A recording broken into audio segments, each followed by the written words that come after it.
आर्य राज्य, राज्यव्यवस्था. सुरुवातीच्या काळात आर्य टोळ्या टोळ्यांनी राहिले.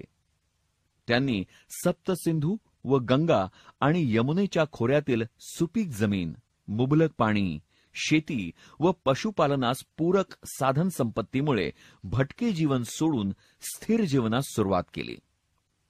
स्थिर जीवनाच्या प्रारंभी आर्यांचा अनार्यांशी संघर्ष झाला. तसाच तो पशुधन व प्रदेशप्राप्तीसाठी आपापसातील टोळ्या टोळ्यांमध्येही झाला. आर्यांच्या कुटुंब संस्थेतून राजसत्ता उदयास आली. अनेक कुटुंबे मिळून ग्राम म्हणजे खेडे होत असे. अनेक खेडे मिळून विष बनत असे, तर अनेक विष मिळून जन किंवा राष्ट्र निर्माण होई. जन किंवा राष्ट्रप्रमुखास राजन किंवा राजा म्हटले जाई. लोक आपल्या टोळीच्या रक्षणासाठी बलशाली व मुत्सद्दी व्यक्तींची राजा म्हणून निवड करत असत. राजाला राजधर्म पालनाची शपथ घ्यावी लागे. शत्रू टोळीपासून प्रजेचे रक्षण करणे हे राजाचे प्रथम कर्तव्य होते. राजधर्म न पाळणाऱ्या राजाला ठार अथवा पदभ्रष्ट करण्यात येई. राजसत्तेवर नियंत्रण ठेवण्यासाठी सभा आणि समिती या दोन संस्था वैदिक काळामध्ये कार्यरत होत्या. उत्तर वैदिक काळात त्यांचे महत्त्व कमी होत गेले व राजपद वंश परंपरागत बनत गेले. प्राचीन काळातील काही राज्ये प्रजासत्ताक तर काही राज्ये राजसत्ताक होती. प्राचीन भारताच्या इतिहासात 16 महाजनपदांपासून राजकीय महत्वाकांक्षा वाढीस लागली आणि यामधून मगध, मौर्य, गुप्त, हर्ष यांनी बलशाली साम्राज्य निर्माण केली. आर्यांचे आर्थिक जीवन. आर्य सप्तसिंधूच्या सुपीक प्रदेशात राहत होते. तेव्हा सुरुवातीच्या काळात पशुपालन हा त्यांचा मुख्य व्यवसाय होता. तोच त्यांच्या आर्थिक जीवनाचा पाया होता. आर्य गंगा यमुनेच्या खोऱ्यात पोहोचले तेव्हा शेती हा त्यांचा मुख्य व्यवसाय होता. गहू, सातू, जव, ऊस, कापूस, मोहरी, फळभाज्या यांचे उत्पादन आर्य घेत असत. शेतीबरोबरच पशुपालन हा पूरक व्यवसाय केला जाई. विनिमयाच्या साधनात निष्क या नाण्याचा वापरही केला जाई. या काळी गायींच्या संख्येवरून कुटुंबाची आर्थिक स्थिती ठरवली जाई. शेतकरी आपल्या उत्पन्नाचा 6वा भाग राजाला कर म्हणून देत असत. उत्तर वेदकाळात आर्यांच्या आर्थिक जीवनात आमूलाग्र बदल झाला. नांगरांचे लोखंडी फाळ बनवण्यात येऊ लागले. लोखंडी नांगरांमुळे कृषी उत्पन्नात वाढ होण्यास मदत झाली. रथ, बैलगाड्या, नावा, भांडी, शस्त्रे इत्यादींसाठी लोखंडाचा वापर केला जाऊ लागला. कृषी व्यवस्थेतील विकासामुळे लोकांच्या राहणीमानाचा दर्जा सुधारला. व्यवसाय आणि उद्योगात प्रगती झाली. छोटे छोटे व्यवसाय करणारे सुतार, लोहार, कुंभार, सोनार, विणकर, रंगारी इत्यादी व्यावसायिक निर्माण झाले. कारागिरांनी आपल्या संघटना बनवल्या. या संघटनांना श्रेणी म्हणतात. तर श्रेणीच्या प्रमुखास श्रेष्ठी असे म्हणतात. आर्य देशांतर्गत व परदेशांशी व्यापार करू लागले. व्यापाऱ्यांनी एकत्र येऊन आपला वाणिक संघ निर्माण केला. पुढे महाजनपद कालखंडात व्यापारात मोठी प्रगती झाली. आर्यांचे सामाजिक जीवन. आर्यकालीन समाज खेड्यामध्ये विभागला होता. त्यांची घरे साध्या पद्धतीची असून घरांसाठी लाकडाचा वापर केला जाई.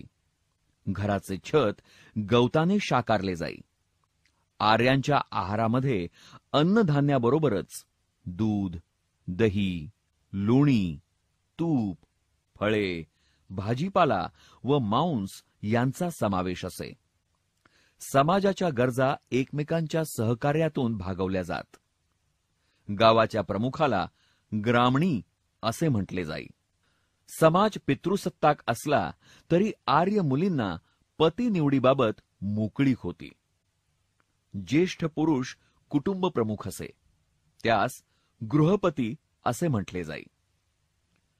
विश्ववरा, घोषाला यासारख्या विद्वान स्त्रिया ऋग्वेद काळात होऊन गेल्या. विद्वान स्त्रीला ब्रह्मवादिनी असे म्हटले जाई. ऋग्वेद काळात वर्णव्यवस्था लवचिक असून ती व्यवसायावर आधारलेली होती. उत्तर वेदकालीन समाज जीवनात अनेक बदल घडून आले. वर्णव्यवस्थेत ब्राह्मण, क्षत्रिय, वैश्य यानंतर शूद्र हा चौथा वर्ण निर्माण झाला. वर्णव्यवस्था पुढे जाती व्यवस्थेत रूपांतरित झाली. चातुर्वर्ण व त्यांचे कार्य. ब्राह्मण वेदांचे वा इतर ज्ञानाचे अध्ययन, अध्यापन व धार्मिक विधी करणे. क्षत्रिय ज्ञानार्जन करणे, राज्यकारभार करणे व राज्य रक्षण करणे. वैश्य शेती, पशुपालन, व्यापार उद्योग इत्यादी कामे करणे. शूद्र शूद्रांना ज्ञानार्जन नाकारण्यात आले. समाजात हलकी सलकी कामे त्यांना करावी लागत. वैदिक काळात धर्म, अर्थ, काम, मोक्ष या 4 पुरुषार्थांच्या उद्दिष्टपूर्तींसाठी आश्रम व्यवस्था अस्तित्वात आली. ब्रह्मचर्याश्रम मानवी जीवनाच्या 4 टप्प्यातील पहिला टप्पा आहे ब्रह्मचर्याश्रम आणि त्याच्या किंवा तिच्या उपनयन व वेदारंभ संस्कारावर विद्यार्थी गुरुकुलमध्ये प्रवेश मिळवत असे, जिथे विद्यार्थी आध्यात्मिक आणि भौतिक शास्त्राचे ज्ञान मिळवण्यात वेळ घालवित असत. गृहस्थाश्रम शिक्षण संपल्यावर माणूस विवाह आणि अर्थ म्हणजेच मालमत्ता आणि भौतिक सुखाकडे वळतो. वानप्रस्थाश्रम वयाच्या 50 नंतर सुखी जीवनाचा त्याग करून ईश्वरी चिंतनासाठी वानप्रस्थाश्रमास जावे. संन्यासाश्रम सर्व संग परित्याग करून व्यक्तीने ईश्वरी चिंतनातून मोक्ष प्राप्ती करावी. उत्तर वैदिक काळात कुटुंब व्यवस्थेत फारसा बदल झाला नाही. मात्र युद्धजन्य परिस्थितीमुळे वंश व संपत्तीच्या रक्षणासाठी मुलांना महत्त्व मिळाले. स्त्री शिक्षणाकडे दुर्लक्ष होऊ लागले. गार्गी, मैत्रेयी यासारख्या उच्च शिक्षित स्त्रिया त्यास अपवादच होत्या. आर्यांचे सांस्कृतिक जीवन. आर्य लोक सुती व रेशमी वस्त्रे परिधान करत असत. कापडावर कशिदा काम केले जाई. स्त्रियांना अलंकार, सौंदर्य प्रसाधनाची आवड होती. सोन्या चांदीचे दागिने, हस्तिदंताचे अलंकार, वेगवेगळ्या मण्यांच्या माळा, फुलांच्या माळा यांचा वापर केला जाई. पुरुषही अलंकार वापरत. निष्क हा गळ्यातील दागिना प्रसिद्ध होता. स्त्री पुरुष केशभूषेबाबतही जागरूक होते. स्नानाच्या वेळी सुगंधी उटण्याचा वापर केला जाई. तसेच चंदनलेप, काजळ, सुगंधी द्रव्ये, मेहंदी इत्यादींचा सौंदर्य प्रसाधने म्हणून वापर केला जाई. गायन, वादन, नृत्य, सोंगट्यांचा खेळ इत्यादींची आर्यांना आवड होती. सामवेद म्हणजे अखंड गायन होय. वीणा, मृदुंग, बासरी, शंख व झांजा ही आर्यांची प्रमुख वाद्ये होती. वैदिक काळात रथांच्या शर्यती लावल्या जात. शिकारीकडे क्रीडा प्रकार म्हणून पाहिले जाई. धर्मकल्पना. वैदिक धर्म आर्य लोक सुरुवातीच्या काळात निसर्गाची पूजा करत होते.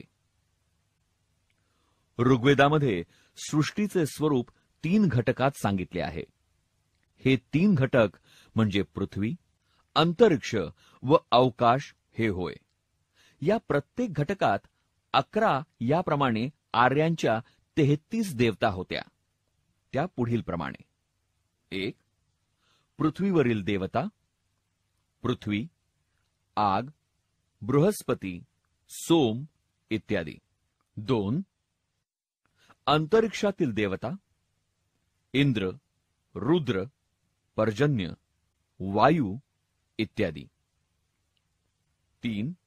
आकाशातील देवता, सूर्य, उषा, विष्णू, चंद्र, वरुण इत्यादी. वरील देवतांपैकी इंद्र, वरुण, सूर्य, उषा म्हणजे स्त्री देवता, अग्नी व रुद्र या आर्यांच्या प्रमुख देवता होत्या. आर्यांच्या देवता म्हणजे निसर्गातील विविध शक्ती होत. आर्यांनी त्यांना मूर्तीचे स्वरूप दिले नाही. निसर्ग नियमांवर व त्याचा सृष्टीवर असणारा ताबा यावर त्यांचा विश्वास होता. निसर्गातील या नियमबद्धतेला ऋत असे म्हणत होते. एक सत हे आर्यांचे धर्मतत्व होते. सर्व सृष्टी ईश्वरमय असून ती एकाच सतमधून निर्माण झाली आहे. ईश्वराच्या उपासनेचे भिन्न भिन्न मार्ग एकाच सतकडे जातात. हा वैदिक धर्मातील मुख्य विचार होता.